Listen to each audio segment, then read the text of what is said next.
The EU launched a second investigation into Grok's nonconsensual image generation. The European Commission is probing Shein's addictive app design and illegal product sales. And Apple's Podcasts app now supports HTTP live streaming video technology. It's Tuesday, February 17th. And here's a quick look at tech news this morning from Engadget.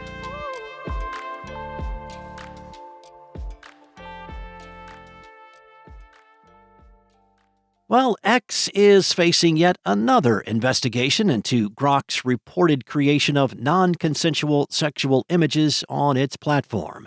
Ireland's Data Protection Commission has announced an inquiry into X regarding the harmful intimate images and processing of EU and EEA individuals' personal data, including children.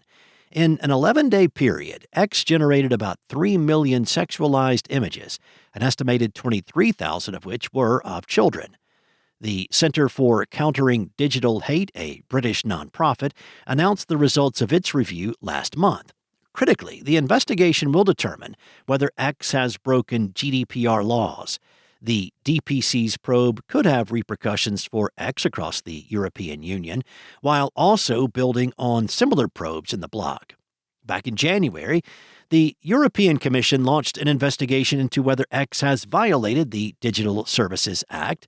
It's looking into if X has properly assessed and mitigated Grok's risks on X, including the spread of illegal content, such as the AI generation non-consensual sexually explicit images.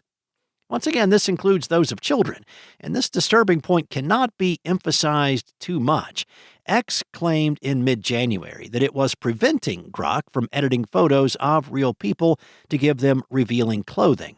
However, that seems to be far from the truth. Earlier this month, a male reporter found that Grok would still put him in revealing clothing and even added visible genitalia. The European Commission has opened an investigation into low-cost fast fashion retailer Shein. EC officials are concerned about the sale of illegal products, including child sexual abuse material, as well as the potentially addictive design of its shopping experience. The Commission found fellow low-cost retailer Temu in violation of the Digital Services Act after a similar investigation last year.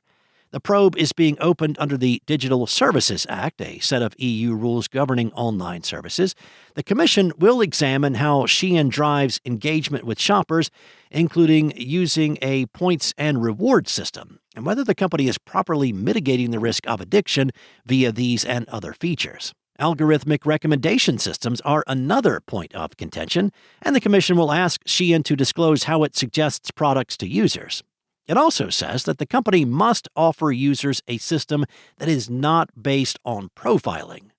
The Singapore-based company has faced a great deal of scrutiny in past years on a number of fronts, including its labor practices, materials sourcing, data practices, and IP infringement.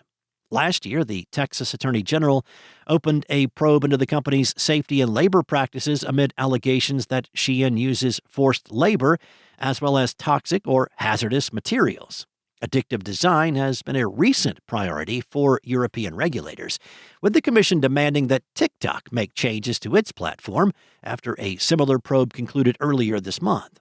Algorithms have also been in focus, with the Commission recently launching a probe into how exactly X's recommendation algorithm works.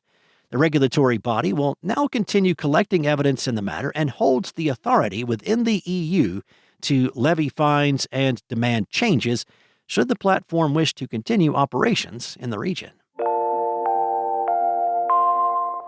Apple is planning a major update for its Podcasts app. The app now supports the company's HTTP live streaming video technology. Previously, it only streamed video in various formats like MOV, MP4, and MV4.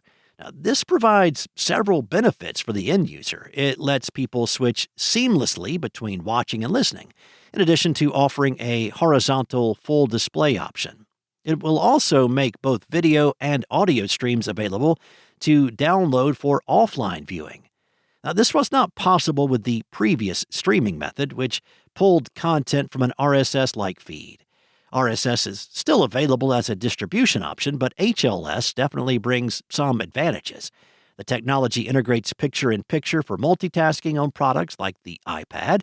And finally, the updated app will automatically adjust the picture quality to ensure smooth playback in various network conditions, including both Wi-Fi and cellular. The update will be available on most platforms, including iOS, iPad OS, Vision OS, and the web. Now, it's in beta right now, but the company plans a major rollout this spring as part of the upcoming 26.4 operating systems. Thanks for listening. There's more tech news at Engadget.com. This episode featured journalism from Sarah Fielding, Andre Revilla, and Lawrence Bong. And it was voiced and produced from the sound studios of Spoken Layer. Enjoy your day. I'll be back tomorrow morning with more tech news from Engadget.